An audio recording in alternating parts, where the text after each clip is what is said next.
Nous allons donc évaluer ensemble les lésions cartilagineuses du genou, en parlant de leur diagnostic, de leur évaluation qui aboutit à des classifications, les techniques de prise en charge chirurgicale et arthroscopique, les résultats et surtout les indications opératoires.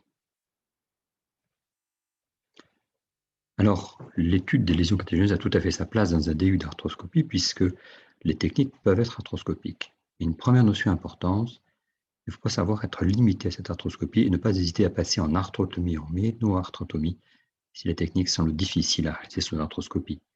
Il vaut mieux une meilleure réalisation sous arthrotomie. Nous parlerons du cartilage avec des notions histologiques simples, adaptées aux chirurgiens. Nous regarderons les lésions, leur évaluation, les moyens de diagnostic, les traitements chirurgicaux à notre disposition et terminerons par les indications, point crucial de cette pathologie. Le cartilage n'est pas cicatrisable. Il n'y a aucune cicatrisation possible, nous disaient les anciens. Et cela se confirme malheureusement dans les différentes études. Ce cartilage est composé de 3 couches principales, une zone superficielle, dont les fibres collagènes de type 1 sont plutôt orientées parallèles à la surface pour s'opposer à l'abrasion, une zone intermédiaire vraiment caractéristique du cartilage hyalin, avec une matrice importante et des colonnes de chondrocytes placées verticalement pour s'opposer cette fois-ci à la mise en pression, une zone profonde qui inclut le passage progressif entre le cartilage et l'os chondral. Composé essentiellement de matrices extracellulaires, il n'y a que 1% de chondrocytes dans le cartilage, et pourtant ce sont des cellules fondamentales pour son fonctionnement. La matrice est composée essentiellement d'eau et d'une soudure collagénique maillée. Il n'y a aucune innervation, il n'y a pas de sensibilité, il n'y a pas de douleur directe liée au cartilage, mais plutôt à l'inflammation qui est tout autour. Il n'y a pas de vascularisation directe, la nutrition se fait par imbibition à partir du liquide synovial uniquement. Il n'y a donc pas de capacité de réparation vraiment réelle du cartilage, mais simplement une activité de remodelage en surface type fibrocartilage. Les analyses histologiques humaines de cette cicatrisation ont bien confirmé qu'il n'y a pas de réparation hyaline, qu'il y avait une exposition progressive sous-chondrale et constitution d'un caillot fibreux qui va constituer le fibrocartilage. L'évolution naturelle de ces lésions osteochondrales ont bien été montrées par Pommier à la Société d'orthopédie de l'Ouest comme étant une évolution quasi inéluctable vers l'arthrose. 60% d'arthrose, et ces lésions sont plus importantes de 2 cm², 78% d'arthrose. Les études animales confirment également ce fait, avec un remodelage à 3 à 6 mois, mais une dégradation un petit peu vers 1 an. Les lésions cartilagineuses peuvent être traumatiques, dans le cadre par exemple des fractures articulaires importantes, tibia, fémur, rotule. Elles peuvent être traumatiques dans le cas d'une rupture du ligament croisé antérieur. On rencontre très fréquemment ces images étoilées sur le condyle interne qui, en extension, se retrouvent à peu près au niveau du condyle et du ménisque interne. Les lésions peuvent être microtraumatiques, c'est le plus souvent des ostéochondrites, mais ça peut être d'autres problèmes vasculaires. Enfin, elles peuvent être iatrogènes. On a rencontré beaucoup ce type de lésions au moment de la création des ancres de suture méniscale avec des véritables rails qui survenaient sur les condyles. Elles peuvent être liées à l'utilisation un petit peu agressive d'outils par arthroscopie. Mais elles ne sont surtout pas dégénératives, c'est une autre pathologie qui n'a rien à voir, qui n'est pas traitée de la même manière. Nous allons donc parler uniquement des pertes de substances localisées au sein d'un cartilage sain. Donc il faut évaluer 3 caractéristiques très importantes: la taille, la profondeur et la localisation. La taille se fait par une évaluation le plus souvent avec un palpeur qui permet, avec cette longueur du crochet d'à peu près 5 mm, de définir l'ensemble de la surface lésée. Il faut toujours faire attention à bien régulariser les berges pour être certain de retrouver la réelle surface altérée. À titre d'exemple, 1 cm d'euro c'est 2 cm², 1 euro c'est 4,5 cm². La profondeur, bien donnée par la classification ICRS en 4 stades. Le stade 1, presque normal, c'est une chondromalacie avec des fissures superficielles. Le stade 2, anormal, sont des fissures qui sont beaucoup plus importantes, le taux autour de 50% du cartilage. Le grade 3, c'est quelque chose d'une sévérité plus importante, avec des fissures qui vont presque jusqu'à l'os condylarthre. Et le grade 4, c'est l'érosion secondrale. La localisation est parfaitement définie par cette belle image très connue de l'ICRS, qui permet de définir sur chaque zone 9 petites zones latérales, centrales et médiales, antérieures, moyen et postérieures. Il est utile à chaque intervention chirurgicale de remplir cette image pour bien définir précisément l'endroit de la lésion. Lorsqu'on pratique une arthroscopie à titre systématique post-traumatique, on retrouve 63% de lésions cartilagineuses sur l'étude de Curve, donc très importante et beaucoup passe inaperçue. Et lorsqu'on évalue les lésions supérieures à 2 cm² sur 993 arthroscopies, on en retrouve 6%. C'est donc quelque chose qui est relativement important et passe parfois inaperçu. Le diagnostic se fait sur des symptômes cliniques qui sont peu évocateurs. Une hémarthrose isolée, sans rupture du ligament croisé en dessous, doit faire supposer ce diagnostic de lésion chondrale. Sur le plan chronique, une douleur, des craquements, une hydarthrose à répétition, et deux symptômes qui peuvent prêter à confusion, les pseudo-blocages et les pseudo-instabilités, liés le plus souvent à des clapets cartilagineux. L'évaluation anatomique se fait par des radiographies en charge, en chousse, un goniomètre pour essayer d'éliminer la pathologie arthrosique, vérifier l'axe des jambes. Et c'est plus souvent le scanner et l'arthroscanner qui vont mettre en évidence les lésions, un corps étranger ou une perte de substance cartilagineuse bien délimitée par le produit de contraste. L'IRM simple est moins performante. Par contre, il existe des séquences spécifiques cartilagineuses, T1 écho gradient ou T2 faxate, qui permettent de mieux voir les lésions cartilagineuses et mieux les délimiter. Enfin, des images plus modernes, comme le T2 mapping, ont une caractéristique fonctionnelle, en plus de l'image anatomique. Les techniques à notre disposition sont principalement de 4 catégories. La refixation du fragment, l'ablation du fragment libre, les techniques de réparation qui ont pour but d'obtenir un fibrocartilage, les techniques de restauration ou greffe qui ont pour but d'obtenir un cartilage de type hyalin. Les refixations sont adaptées pour des lésions traumatiques récentes, pour l'ostéochondrite de l'enfant. Elles peuvent aussi bien s'adapter à des lésions fermées qu'à des lésions ouvertes sur l'articulation. Le principe de la technique est de mettre une ou deux vis perpendiculaires à la surface cartilagineuse, en compression, et enfouies dans cette surface pour bien sûr ne pas être agressive. Une technique de réparation d'une lésion ouverte avec, sur l'image 2, un décollement progressif de la lésion, un avivement à la curette, puis un petit microfracturing pour apporter des cellules de cicatrisation, et enfin la mise en place par arthroscopie, le plus souvent d'un vissage, deux vis à compression avec deux pas 10 différents, distal et proximal, les têtes bien enfouies dans l'os. N'hésitez pas à passer sous arthrotomie si vous avez le moindre doute sur la qualité de la fixation ou de l'orientation des vis. L'ablation du fragment libre n'est pas aussi simple que cela peut paraître. Il est parfois localisé dans un endroit difficile où le corps étranger fuit sous la pince. Il est alors accompagné souvent d'un débridement, avivement, voire microfracture de la lésion, et même parfois de techniques de réparation, de restauration. Enfin, ces techniques de réparation, qui comprennent les perforations, les microfractures et l'ajout de matrices. La première technique décrite est un saignement sous-chondral entraîné par des perforations de Praedi ou une abrasion, mais les résultats montrés dans un symposium de la SFA ont montré de mauvais résultats finalement. Et ces techniques ont été abandonnées au profit de la stimulation sous-chondrale ou les microfractures de Stedman.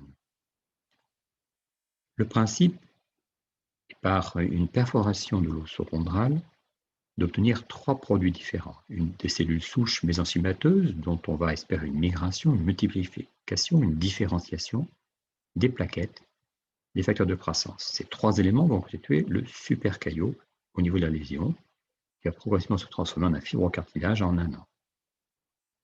La technique est très précise. Il faut d'abord bien régulariser les bords de la berge, cureter un petit peu le fond de la niche qui est souvent recouvert d'une petite fibrose tout à fait atone, et ensuite effectuer ces perforations de 3-4 mm de profondeur, espacées de 3-4 mm chacune, pour obtenir ce caillot, ce super caillot. L'ancillaire est spécifique puisque la pointe doit être courte et conique pour ne pas pénétrer trop dans l'os. Le but n'est pas d'obtenir un saignement à la mèche comme dans les forages de prairie. Profondeur 3 à 4 mm, écartement 3 à 4 mm. Il est intéressant de contrôler la suffusion de la moelle osseuse, soit spontanément en baissant la pression du liquide intra-articulaire injecté, soit en lâchant le garrot pneumatique. L'éducation se fait avec une décharge, bien évidemment, de 4 à 6 semaines, totale ou partielle, selon l'importance de la lésion, mobilisation immédiate et reprise sportive assez longue, avec des délais qui sont quasiment les mêmes que celui d'une reconstruction du ligament croisé antérieur. Souvent, les patients ont un petit peu de mal à accepter, pour une petite intervention de ce type, des reprises sportives aussi différées. Les résultats anatomiques sont très souvent satisfaisants au départ, avec, vous voyez, une qualité de recouvrement de la surface, une bonne réparation, même si la surface osseuse, elle n'est pas réparée, puisqu'on ne construit que de fibrocartilage. Les résultats des études publiées montrent, quasiment dans toutes les études, un bon résultat initial, aussi bien celui du REM avec une bonne cicatrisation et un comblement, mais une dégradation importante à peu près 18 mois et 24 mois plus tard. Un facteur favorable, c'est l'âge jeune pour les résultats. La deuxième étude montre également une détérioration importante après 24 mois et un facteur défavorable, le BMI supérieur à 30. Enfin, la dernière méta-analyse de 2010 sur 28 études a confirmé cela avec une constance des bons résultats cliniques précoces. Il n'y a bien sûr pas de cartilage hyalin, on sait que c'est du fibrocartilage. Il y a une dégradation anatomique et fonctionnelle entre 18 mois et 24 mois pour toutes les études. C'est donc une technique simple, elle est faite sous l'arthroscopie le plus souvent, elle peut s'adresser à toute localisation, elle est peu onéreuse, et une chirurgie secondaire est toujours possible. Attention, des études récentes ont montré tout de même qu'il y avait une certaine stérilisation du sous-sol et que les résultats des nouvelles techniques étaient parfois difficiles après microfracture. L'inconvénient majeur, c'est que nous ne produisons que du fibrocartilage dont la qualité est un petit peu douteuse et surtout, il y a une dégradation quasi systématique après 2 ans sur le plan anatomique et clinique. Donc, il a fallu inventer d'autres techniques, en particulier l'ajout d'une matrice de collagène au-dessus de ce microfracture. Le but étant de favoriser la transformation des cellules souches en chondrocytes, de favoriser le dépôt de protéoglycanes et de protéger et de stabiliser le supercaillot. L'avantage, c'est que c'est une technique qui se fait en une seule intervention, contrairement aux cultures de chondrocytes par exemple. Il n'y a pas de site donneur, donc moins de morbidité et le coût est modéré. Par contre, on n'est pas très certain encore de la qualité des cellules. Est-ce que l'on fabrique un véritable cartilage hyalin ou quelque chose d'un peu intermédiaire? Ce n'est pas démontré encore. La technique principale utilisée, c'est l'AMIC, avec une membrane de collagène 2D de type ControlGuide. Il faut d'abord régulariser la lésion, effectuer un microfracturing classique. Certains y rajoutent même une greffe spongieuse. On recouvre le tout de tissu colle et on plaque dessus la membrane découpée à la forme de la lésion. Est ensuite suturée par des fils de 6-0 qu'il faut toujours pénétrer d'abord dans la membrane, puis dans le cartilage, et vous déportez le nœud au maximum vers la membrane pour obtenir ce résultat. Peu d'études ont été publiées, ou en tout cas ce sont souvent des études faites par les promoteurs, donc un peu plus difficiles d'interprétation. Deuxième technique, le maillot-régène, fait par l'Institut Rizzoli, où l'objectif était un peu plus ambitieux puisqu'il y avait une reconstruction 3D de la matrice pour essayer de bien guider les chondrocytes. En tout cas, ceux qui allaient pouvoir devenir des chondrocytes. Il n'y a également que peu d'études publiées. Enfin, technique de restauration. Le but étant d'obtenir un cartilage hyalin. Les autogreffes, qu'elles soient massives, en mosaïque ou même du cartilage seul. Les allogreffes avec les mêmes variations. Et enfin, les transplantations de chondrocytes.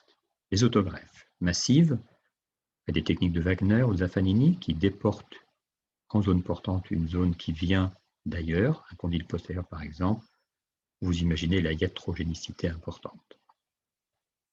Les autogreffes en mosaïque, introduits par Matsuo, mais surtout popularisés par Angodid avec une application à l'homme dès 1992. Différents systèmes ont été commercialisés. Angodid a été très impressionnant à l'ESCA en 1996 en publiant 367 cas à 4 ans de recul avec de nombreuses arthroscopies de contrôle. Il a montré que la mosaïque plastique était supérieure aux méthodes traditionnelles, qui avaient une morbidité minime et qu'on produisait du cartilage hyaline. Le principe étant de transférer une carotte osteocartilagineuse d'un site donneur vers le site receveur au niveau de la lésion. Sous arthroscopie, par exemple, il faut d'abord faire une cartographie de la lésion après avoir bien régularisé les berges pour définir le nombre de plots et la taille nécessaire. Le prélèvement se fait le plus souvent au niveau de la trochlée, mais peut-être à d'autres raisons, et il faut être le plus parallèle possible, perpendiculaire possible, à la surface cartilagineuse. Une fois que le préleveur est enfoncé au marteau, il faut effectuer, pour fracturer la carotte à son extrémité, d'abord un système de levier, puis une rotation. La profondeur habituelle est autour de 15 mm, parfois plus importante pour les ostéochondrites. Le prélèvement est fait de préférence sur la trochlée médiale, puis, en cas d'insuffisance, sur l'échancrure, sur la trochlée latérale et très rarement sur le condyle postérieur. Elle peut être faite sous arthroscopie sur l'échancrure, mais très souvent sur la trochlée médiale, il vaut mieux passer en mini-arthrotomie, voire en arthrotomie. Les greffons sont ensuite extraits du préleveur et réimplantés selon la cartographie décidée, après avoir perforé des tunnels à la taille des greffons. L'impaction se fait de manière presse-suite et progressive pour arriver juste au niveau de la surface. Voilà un aspect final de recouvrement, plus ou moins de qualité. Vous voyez d'emblée que les gros plots sont plus efficaces que les petits plots pour bien recouvrir. Le matériel est utilisé soit de manière unique, soit multiple, selon les laboratoires. Nous privilégions aujourd'hui les diamètres importants de 6 à 10 mm au diamètre plus petit. En effet, ces gros diamètres sont plus stables, ils remplissent mieux la lésion, mais leur mobilité est un petit peu plus importante. Quelques points techniques supplémentaires. L'interplot peut être rempli par du spongieux, par des microfractures. Enfin, une technique un petit peu délicate, c'est la greffe tibiale qui ne peut être faite que de voie rétrograde. Elle est diabolique parce qu'il faut avoir une précision au niveau du prélèvement et de la réimplantation de l'angle entre la surface du greffon et le greffon lui-même. Alors, fait-on cette technique sous arthroscopie ou non? Je crois que sous arthroscopie, c'est une technique difficile quand les espaces de visualisation sont faibles. Je pense par exemple aux lésions postérieures qui nécessitent une grande flexion, aux lésions distantes de l'échancrure. Technique difficile aussi parce qu'il faut absolument respecter la courbure. Donc il faut faire un prélèvement perpendiculaire et le réimplanter de manière perpendiculaire, ou alors faire un calcul d'angle de la surface par rapport au greffon, qui n'est pas évident du tout. Donc en pratique, en tout cas dans ma pratique, je fais à peu près 20% des cas sur arthroscopie, sur les condyles antérieurs, les condyles moyens, pour 1 ou 2 greffons uniquement. Et je passe facilement à la mini-arthrotomie, après un repérage arthroscopique, pour effectuer en extension le prélèvement et en flexion la réimplantation. C'est le cas pour l'élévation postérieure, l'élévation distante de l'échancrure, les surfaces très courbes, et quand je veux prélever au moins 3 greffons. Enfin, l'arthrotomie peut être pratiquée dans 10% des cas, dans des traitements beaucoup plus complexes et de toute façon pour la rotule. Les suites opératoires sont également simples. La décharge dépend de la surface. Mobilisation par compte immédiate pour bien roder la surface. Arthroscopie de contrôle, on retrouve souvent ce petit sillon un petit peu souple autour des plots qui correspond à la fibrose ou fibrocartilage interplot. Sur le plan histologique, au niveau de la greffe elle-même, on retrouve un cartilage parfaitement hyalin, avec ses travées verticales de chondrocytes dans la matrice. Le site donneur est rempli de fibrocartilage, avec une désorganisation complète des chondrocytes et puis beaucoup de fibres de collagène de type 1, ainsi que les zones intergreffons. Sur le plan des résultats, la première étude, bien sûr, c'est Nangodi avec 831 cas à 10 ans. C'est absolument extraordinaire. C'est le promoteur, il a publié 92% d'excellents résultats et 3% uniquement de syndrome douloureux résiduel, essentiellement fémoro-patellaire. L'étude multicentrique de la SF 199 avait montré un bon résultat sur le score CRS. Par contre, 16% de douleurs résiduelles, essentiellement fémoro-patellaires. Sur les arthroscopies pratiquées, on trouvait un comblement tout à fait satisfaisant, du site donneur avec une petite dépression simplement.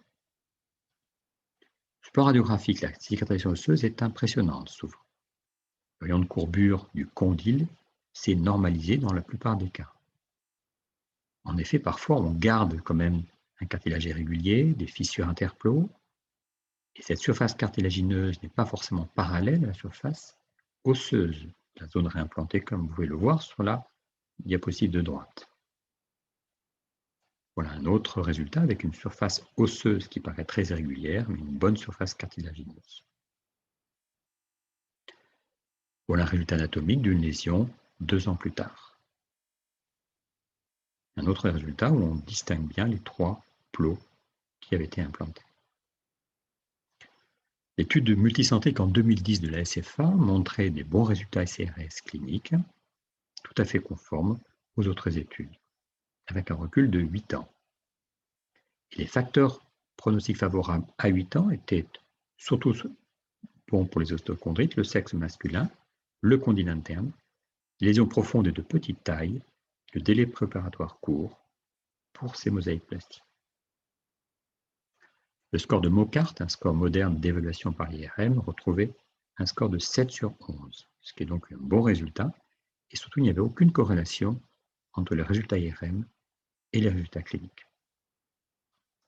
Le comblement était complet dans 75% des cas, les berges avaient disparu dans 45% des cas, et une surface belle régulière comme cette diapositive en dessous, dans 91% des cas. En conclusion, la mosaïque-plastie, ça produit un cartilage hyalin, c'est simple, intemporatoire, ça peut se faire éventuellement sur arthroscopie, mais attention, n'hésitez pas à aller vers une mini-arthrotomie. Elle est économique, elle peut permettre de traiter des lésions profondes. Par contre, c'est une technique qui reste délicate, il y a une certaine morbidité du site donneur, et elle est limitée à des petites lésions. Dernière technique d'autogreffe, plutôt expérimentale, c'est l'utilisation du cartilage nasal en broyat mis en dessous d'une membrane chondroguide. Aucune publication encore réalisée. Deuxième technique de restauration, c'est cette fois-ci des allogreffes qui peut être aussi massives en mosaïque ou directement du cartilage. Les allogreffes massives sont des solutions de repêchage. Vous imaginez facilement la difficulté d'adéquation entre la courbe du donneur et du receveur. Le résultat montre une survie de 42 à 128 mois uniquement, qui se finit donc souvent par une prothèse du genou. L'idée d'aller faire une mosaïque-plastie, donc de reprendre ces allogreffes en petites dimensions, permet de respecter un petit peu la courbure. Par rapport aux allogreffes massifs, c'est intéressant, mais pour des grandes lésions uniquement. Enfin, l'allogreffe peut être utilisée sur du cartilage seul, juvénile. Tout l'intérêt de ce cartilage est qu'il est très très riche en protéoglycanes, en collagène de type 2. Il peut repousser très rapidement dans les cultures, il n'y a pas de stimulation des lymphocytes, donc très intéressant sur le principe. La technique a été décrite, mais il n'y a pas encore de publication clinique. Enfin, la dernière technique de restauration, c'est la transplantation de chondrocytes. Les premières méthodes ont été décrites par Breitberg et Peterson en Suède avec une application humaine dès 1987. Une biopsie d'un petit fragment de cartilage, 1 à 2 mg, la mise en culture, 3 à 6 semaines, et la réimplantation sous arthrotomie du liquide plein de chondrocytes sous un périoste suturé au cartilage. Rééducation immédiate et décharge.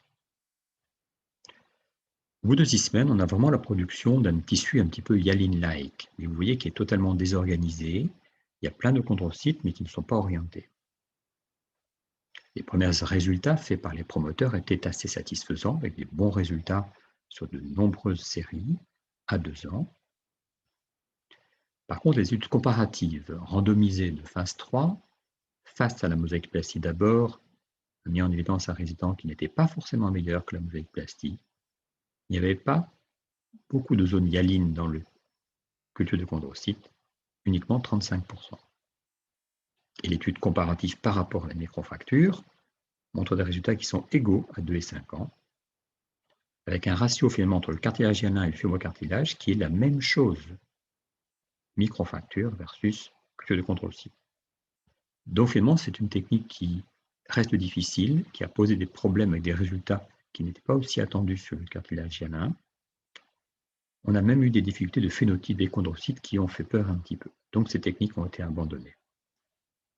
Et on a produit cette fois-ci non pas du liquide avec des chondrocytes, mais plutôt une situation de trame liquide sous le période, comme le gel de collagène ou des billes d'alginate, une membrane 2D de collagène ou d'acide hyaluronique, et des membranes, des matrices en 3D, comme le CAR-T-Patch.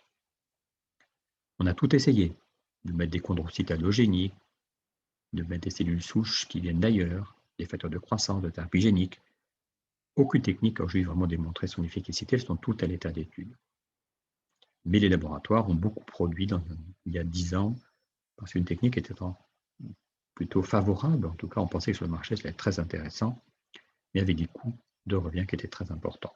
Petit coup d'œil sur le CAR-T-Patch, technique qui consistait à faire la biopsie, la mise en culture et l'implantation, donc un cycle classique, ablation du fragment libre, prélèvement d'un petit fragment au niveau de l'échancrure, choix de la cartographie en fonction de la lésion pour définir les plots que l'on va commander, mise en production, 6 semaines environ, et introduction des chondrocytes dans cette matrice 3D, et réimplantation de la lésion, à vivement, et mise en place des 3 plots. Voilà quelques résultats. Nous avons fait une étude multicentrique sur 20 patients en 2008, publiée, qui a montré un bon signal à l'IRM, à peu près normal dans 80% des cas, et une arthroscopie à 2 ans qui a un aspect tout à fait satisfaisant. Mais l'étude histologique a montré également une reproduction du cartilage hyalin avec un état de surface avec une orientation, vous voyez, peut être parallèle à la surface, un tissu hyalin assez homogène, un peu vertical, et une très bonne transition entre le cartilage et l'os sous-chondral. Mais l'étude prospective comparative randomisée entre le CAR-T-Patch et la mosaïque plétique que nous avons fait quelques années plus tard a montré que les résultats étaient identiques pour les grandes lésions, étaient inférieurs pour les petites lésions, même si la mobilité est inférieure. Donc l'intérêt pour nous n'était que pour des lésions supérieures à 3,5 cm². L'HAS, au vu de ces résultats, au vu d'évaluation bénéfice-coût, n'a pas voulu prendre en charge cette technique. Et aujourd'hui, elles sont abandonnées sur le plan de la prise en charge en France et en Europe. Ce fut la même chose pour T-Genix et Control-Select. Quelques articles majeurs un peu sur ces cultures de chondrocytes ont montré que les microfractures étaient plutôt à réserver aux petites lésions et que les cultures de chondrocytes étaient plutôt à réserver aux grandes lésions. À long terme, ces cultures de chondrocytes avaient un résultat qui était assez satisfaisant, vous voyez, autour de 82%. Les facteurs péjoratifs étaient l'âge et les grandes lésions.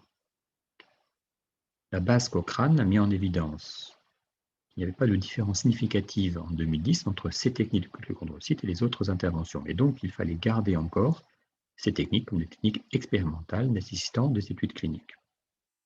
Ce qui a fait dire à la Société anglaise de chirurgie en 2015, qui était pourtant assez promoteur de ces techniques, que pour des lésions entre 2 et 4 cm², il fallait réaliser des microfractures avec des techniques de recouvrement, membrane, et pour des lésions supérieures à 4 cm², on pouvait alors s'adresser aux techniques de culture cellulaire. Tout ça dans le cas d'un marché qui évolue énormément sur le cartilage, et donc les laboratoires se sont précipités un petit peu sur ces techniques, mais par contre, il n'y a pas la prise en charge des assurances par derrière. En effet, en France, la disponibilité est très réduite. Microfracture, aucun problème. Mosaïque plastie, aucun problème. C'est disponible, mais il n'y a pas d'acte codant.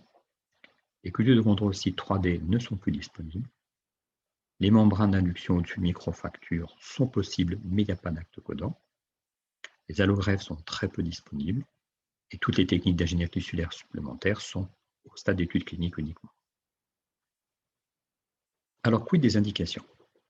Mandelbaum, à une ICL à la OS en 2006, avait expliqué qu'il y avait de très nombreuses situations cliniques. On va essayer de les simplifier. En lésions aiguës sur le cadre de fractures articulaires ou isolées. Et enfin des lésions chroniques. Ces lésions aiguës, donc il faut bien sûr faire un bilan très précis pour radiographique et scanner afin de bien classifier, d'avoir les bonnes techniques d'ossosynthèse, avoir une parfaite réduction, et c'est là le point crucial pour le cartilage, il ne faut surtout pas de décalage, pas de marge d'escalier. D'où l'intérêt majeur de l'arthroscopie pour contrôler cet état de réduction de surface. Les lésions aiguës isolées, donc en dehors des traumatismes graves, elles sont souvent méconnues. Elles sont fréquentes. Une étude, par exemple, de Toupin avait montré qu'il y avait un tiers des luxations traumatiques de rotule chez les jeunes qui étaient porteurs d'une lésion chondrale.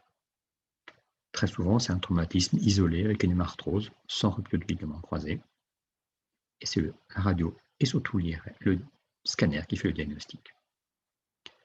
Les éléments décisionnels de l'intervention ou de la prise en charge sont la localisation de la fracture, zone portante ou pas, le diamètre du fragment, inférieur ou pas à 5 mm, et le délai accident-chirurgie, inférieur ou pas à 10 jours.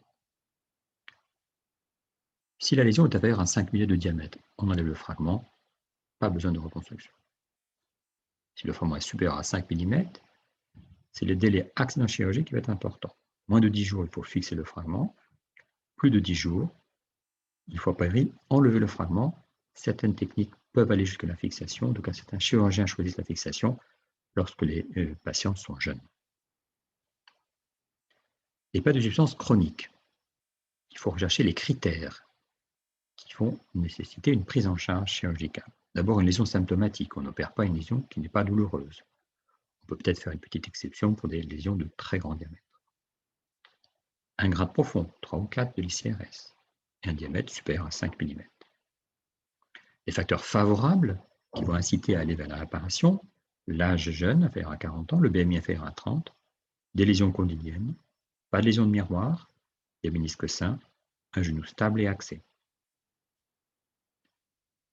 De manière très schématique, les indications idéales sont les suivantes. Lésion inférieure à 2 cm², mosaïque-plastie.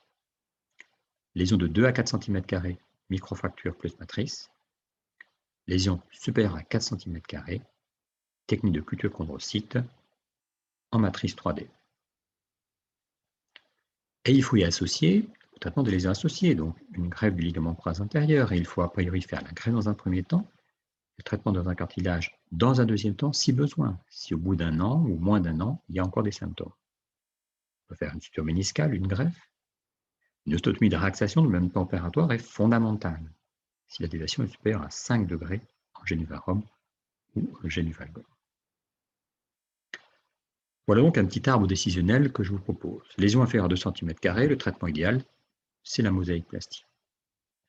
Mais si finalement vous avez un patient qui a une faible demande, on peut peut-être faire un geste avec une moindre morbidité, sous arthroscopie, plus simple, une microfracture isolée.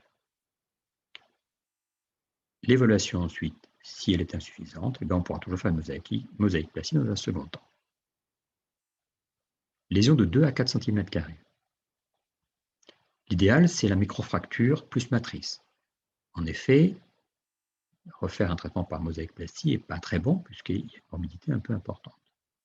Mais à défaut, en France, si on n'a pas forcément à disposition les matrices, on va être obligé de faire cette mosaïque-plastie avec cette notion de morbidité tout à fait possible. Évaluation fonctionnelle, on pourra toujours passer des microfractures vers la mosaïque-plastie si nécessaire. Et puis si la mosaïque-plastie ne marche pas, on passe aux autogreffes ou à l'ogreffe massive. C'est vraiment une solution de repêchage.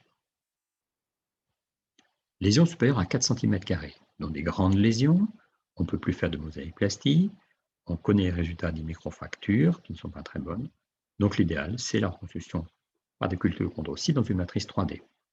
Mais bien sûr, lorsqu'on n'a pas à disposition, on se reporte sur des microfractures plus matrice. Mais pas de mosaïque-plastie, on est sûr qu'on a un échec par la morbidité importante. Évaluation fonctionnelle, et en cas d'échec, autogreffe ou allogreffe massive. Donc ces lésions cartilagineuses sont des lésions qui sont finalement très variables, dont les facteurs principaux à repérer sont la taille et la profondeur, un petit peu également la localisation. Les techniques chirurgicales sont multiples et elles sont difficiles parce que la dysmétrie est difficile en France. On ne peut pas forcément avoir la bonne indication parce qu'on n'a pas forcément la bonne technique. C'est une chirurgie très précautionneuse et il faut savoir s'extraire l'arthroscopie si nécessaire et aller volontiers vers l'arthrotomie pour avoir une parfaite réalisation de la surface cartilagineuse. Les indications sont donc précises, mais vous avez vu avec des limites liées au manque de disponibilité en France. 3 techniques principales, mosaïque plastique, microfracture avec membrane et culture de chondrocytes. Je vous remercie beaucoup de votre attention et je vous invite bien sûr à assister au congrès de la SFA qui aura lieu à Toulouse en 2022.